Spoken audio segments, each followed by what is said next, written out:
আবার সবাই বলে সব কিছু পরিস্থিতিতে মেয়েদের মেনে নেয়াই হচ্ছে মেয়েদের ধর্ম। এরও আমি প্রতিবাদ করছি, কেন আমরা মেনে নেব, তাই না? কিন্তু এই যে আমি প্রতিবাদ করছি তার তো কোনো সদুত্তর আমরা কোথাও খুঁজে পাই না। কারণ প্রতিবাদ করতে তোমরা সব ক্ষেত্রে পারবে না। আমরা কি পারি? প্রতিবাদ করার জায়গা আমাদের কাছে নেই। তাই জন্যে আমি এই প্ল্যাটফর্মটাকে বেছে নিয়েছি যে কিছু কথা তোমাদের সাথে শেয়ার করব বলে। তো বন্ধুরা, চলে এসেছি আজকের নতুন টপিক নিয়ে। অবশ্যই আমি সেই সব নারীদের কথা বলছি যারা আমরা গৃহবধূ। এখন রিয়ালাইজ করি সত্যি চাকরি করাটা আর নিজের পায়ে জমিন শক্ত করাটা কতটা প্রয়োজনীয়। সত্যি আগে বুঝতে পারিনি গো। এখন খুব আফসোস হয় যে এই কথাটা যদি আগে আমার মনে আসতো তাহলে হয়তো আরও আমি উন্নতি করতে পারতাম। গুড ইভিনিং বন্ধুরা, কাবেরীর মনের কথায় তোমাদের স্বাগত। আমি এরও মাঝে মাঝে চলে আসব আমার কিছু মনের কথা নিয়ে তোমাদের কাছে, তোমাদের সাথে শেয়ার করবার জন্য। প্লিজ বন্ধুরা একটুখানি তোমরা মন দিয়ে শুনো। আজকে যে টপিকের উপর কথা বলবো সেই টপিকের নাম হচ্ছে আমরা নারী, আমরা সব পারি। পরিস্থিতির কবলে পড়ে এই যে কথাটার কোনো মানেই থাকে না আমার মতে। আবার বলছি বন্ধুরা, আমার মতে। রাগ করো না তোমরা, কারণ আমার মনে যে কথা সেটাই শেয়ার করতে এসেছি। কারণ আমরা যারা যোগ্য বা যারা স্বাবলম্বী, যাদের পায়ের জমি শক্ত, তাদের ক্ষেত্রে অবশ্যই এই কথাটা খাটে।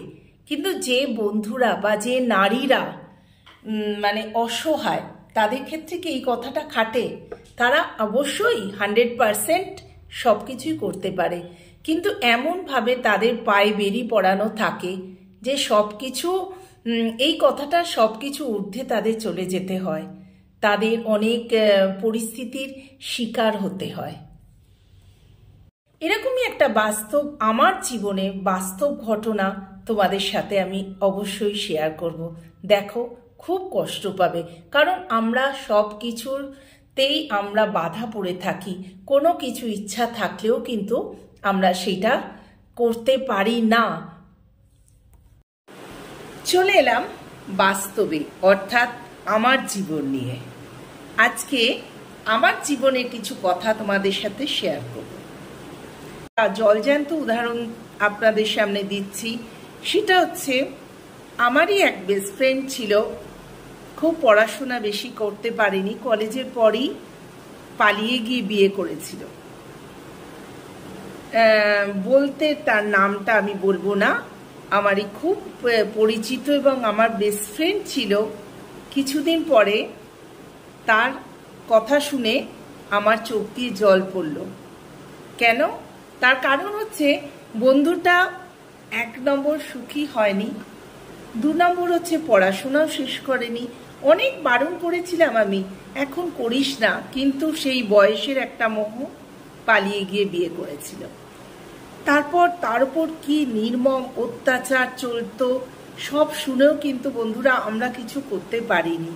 তো আমরা পারিপার্শ্বিক অনেকেই আমরা তাকে সান্ত্বনা দিতে পারি, কিন্তু সাথ দেওয়ার ক্ষমতা কিন্তু আমাদের নেই। সেই জন্য আমি সব সময় বলি সবাইকে, প্লিজ বন্ধুরা নিজের পায়ে দাঁড়াও। আমার কাজের মাসির সাথে কথা হতে হতে জানতে পারলাম যে মাসি মাইনে পেলে তবেই গ্যাসের সিলিন্ডারে গ্যাস ভরবে। বলছে এখন উনুনে রান্না করতে হচ্ছে, তো জ্বালন দিয়ে। আমি বললাম কেন, তোমার হাজবেন্ড তো কাজ করে। বললো হ্যাঁ বলেছে। না, আমি পয়সা দেবো না, তুই যে রোজগার করছিস সেই পয়সা দিয়ে তোকে সিলিন্ডারে গ্যাস তুলতে হবে।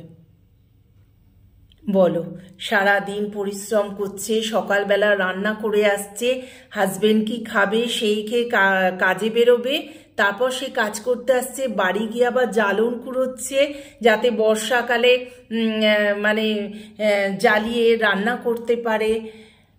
তখন মনে হয় সত্যি আমরা নারী, আমরা সব পারি।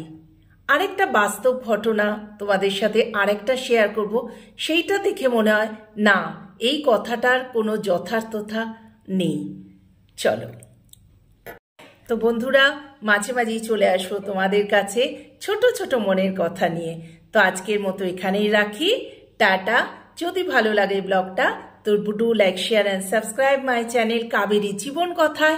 তোমাদের স্বাগত। এই ছোট ছোট কথাগুলো তোমাদের সাথে শেয়ার করতে পারলে আমার মনটা খুব হালকা হয়ে থাকে। এই জন্য তোমরা আমার একটু সাথ দিও। চলো, টাটা।